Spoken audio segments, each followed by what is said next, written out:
მემარჯვენეობის ლიდერი ფიქრია ჩიხრაძეა ჩვენთან ერთად მოგესალმებით ქალბატონ ფიქრია ხედავთ თუ არა თქვენ არეულობის საფრთხეს ქვეყანაში და რამდენად სარწმუნოა თქვენთვის ხელისუფლების ვერსია რომ გატაცება ყოველ შემთხვევაში პრემიერ-მინისტრის ვერსია რომ გატაცება საპროტესტო აქციები თვითკვლეობის მცდელობები ნაციონალური მოძრაობის მიერ დაგეგმილი პროვოკაციებია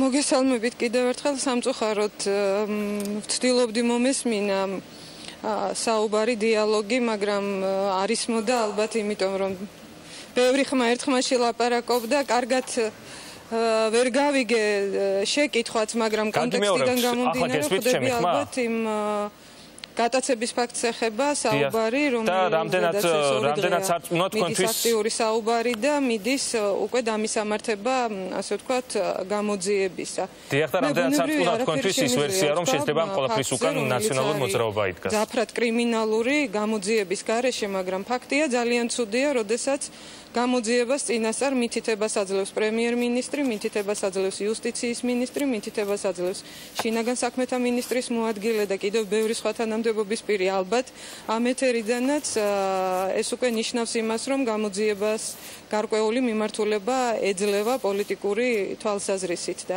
ეს არ არის სწორი, არ არის კარგი და არ არის დემოკრატიული.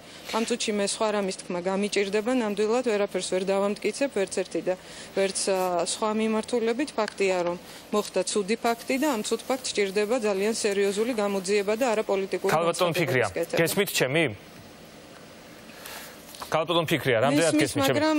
შევეცდები ხმამაღლა ვისაუბრო, ამიტომ რომ თქვენ გაიგოთ და იმედია მაყურებელს არ შევაწუხებ, პრინციპში მიეჩვია მაყურებელი უკვე ამ 3 საათის განმავლობაში ხმამაღალ საუბარს. ქალბატონო ფიქრია, 315 მუხლით არის აღძრული, ჩვენ გავაკვირდით აი პირდაპირ ეთერში შინაგან საქმეთა მინისტრის მოადგილისგან, რომ მიმდინარეობს გამოძიება ხელისუფლების არაკონსტიტუციური გზით შეცვლის მცდელობისთვის, რაც შეთქმულებას ან ამბოხებას გულისხმობს და 15-დან 20 წლამდე პატიმრობას ითვალისწინებს თუ დანაშაული დამტკიცდება. ამაზე როგორია თქვენი კომენტარი? ხო, არა, უცნაურია, მე პოლიტიკურ მითითებებში ბუნებრივია ამასაც გულისხმობდი, თუ სწორად გავიგე ის მუხლი, რომელიც შერჩეული ამ საქმის ძიებისათვის წინასწარ გულისხმობს რაღაც უფრო მასშტაბურ ხედვას და არა ჩვეულებრივ მძიმე, ძალიან მძიმე კრიმინალს. აქედან გამომდინარე, ბუნებრივია პოლიტიკური მიმართულება მიცემული აქვს გამოძიებას და როდესაც პოლიტიკური მიმართულება წინასწარ არსებობს, როდესაც ამდენი თანამდებობის პირი წინასწარ განზრახულად აცხადებს, როგორც ჩანს, რომ საითკენ უნდა წავიდეს ძიება, ბუნებრივია არ არის გამართლებული. მე სამწუხაროდ ვერ მივადევნე კარგად თვალი, მე ხა ნიქოში ვიმყოფები და არ მქონდა შესაძლებლობა რომ მედევნებინა თვალი გადაცემისთვისაც სრულყოფილად მხოლოდ ვისმენდი ცალკეულ ფრაგმენტებს და არც იმისთვის მქონდა შესაძლებლობა რომ დღის განმავლობაში მედევნებინა თვალი ამ მოვლენებისათვის, მაგრამ რაც მოვისმინე და რაისგანაც ასე ვთქვათ შემიძლია აზრი გამოვიტანო, ამ შემთხვევაში ეს არის აი ის მძაფრად კვეთილი პოლიტიკური მითითებები, რომელიც ასეთ პროცესში, რა თქმა უნდა, აბსოლუტურად ზედმეტია და არანაირად არ შეიძლება რომ გამოძიებას წინ უძღოდეს თანამდებობის უმაღლესი თანამდებობის პირთა მითითებები. შესაბამისად, ქალბატონო ფიქრია, ხედავთ თუ არა თქვენ არეულობის საფრთხეს ქვეყანაში? ერთი რამ შეიძლება მე არაადეკვატურად გამოვიყურები ხა ამ ფონზე, როდესაც აი აქედან ნიქოზიდან, საიდანაც ერთი ხელის გაწვდენაზეა პრაქტიკულად ცხინვალი ვლაპარაკობ ამ თემებზე, მაგრამ მე ვფიქრობ საქართველოს ხელისუფლება ბევრად უფრო არაადეკვატურია, როდესაც თუნდაც ისეთი მოვლენა ხდება, რაც ჩვენ ვნახეთ აფხაზეთ-რუსეთის ურთიერთობის პერსპექტივასთან დაკავშირებით, რაც უკვე რეალიზებული და განხორციელებულია სამწუხაროდ და ამის თაობაზე იმის მაგივრად რომ საქართველოში განგაშის ზარი იკვრებოდეს, იმის მაგივრად რომ უშიშროების საბჭო იქნება უსაფრთხოების საბჭო თუ კრიზისების მართვის საბჭო, აღარც კი მახსოვს რამდენი სახელი ქვია ამ ტიპის ორგანოებს, ამ მიმართულებით ხდებოდეს მთელი მობილიზაცია ძალებისა, ჩვენ ვიცოდეთ რას ვაკეთებთ, რა ნაბიჯებს ვდგამთ ამ მიმართულებებით, რომ საბოლოოდ საქართველოს ტერიტორიული მთლიანობის პერსპექტივაც კი არ გავაქროთ, ჩვენ აბსოლუტურად მიასახარისხოვან თემებზე ვლაპარაკობთ და არ დამთავრდა ეს პოლიტიკური კინკლაობა ორ პოლიტიკურ ძალას შორის, რომლებიც რაღაცა გაუგონარი მეთოდებით ელაპარაკებიან და ებრძვიან დღემდე ერთმანეთს. ქვეყანას სჭირდება, ქვეყნის წინაშე სხვა ამოცანები დგას.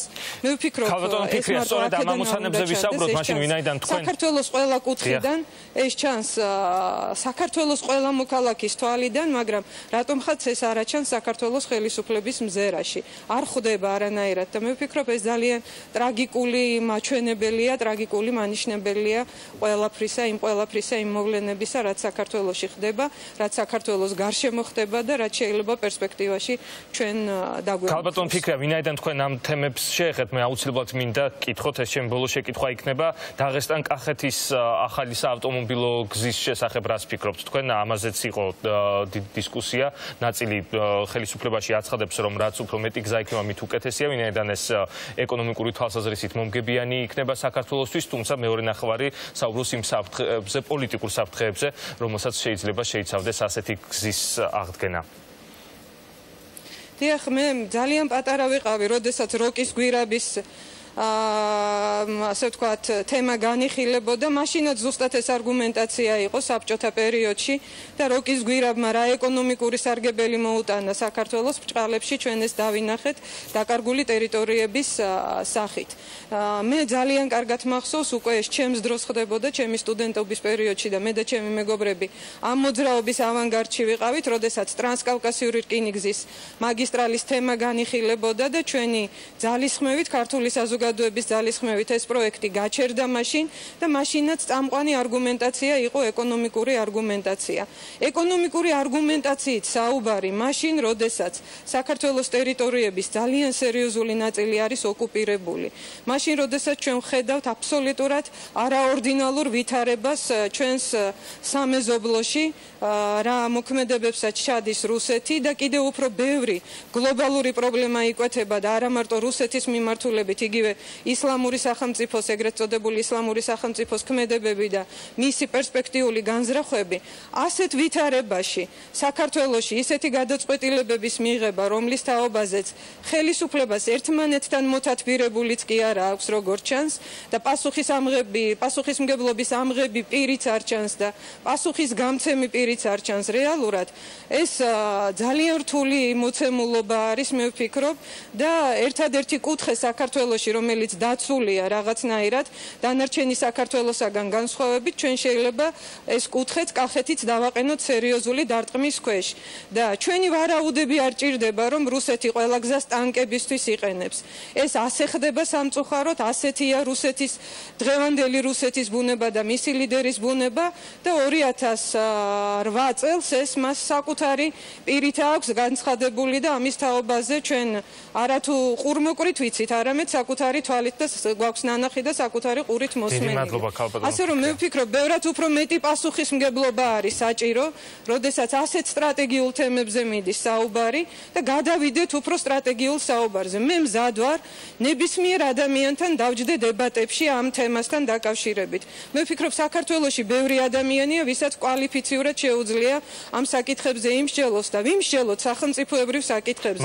არ არის აუცილებელი სულ ეს დაუმთავრებელი პოლიტიკური კინკლაობა იყოს და აბსოლუტურად მეათეხარისხოვანი საკითხები გამოდიოდეს წინა პლანზე. მადლობა ქალბატონ ფიქრია, ფიქრია ჩიხრაძე, ახალი მემარჯვენეების ლიდერი გვერდთვებოდა პირდაპირ ეთერში.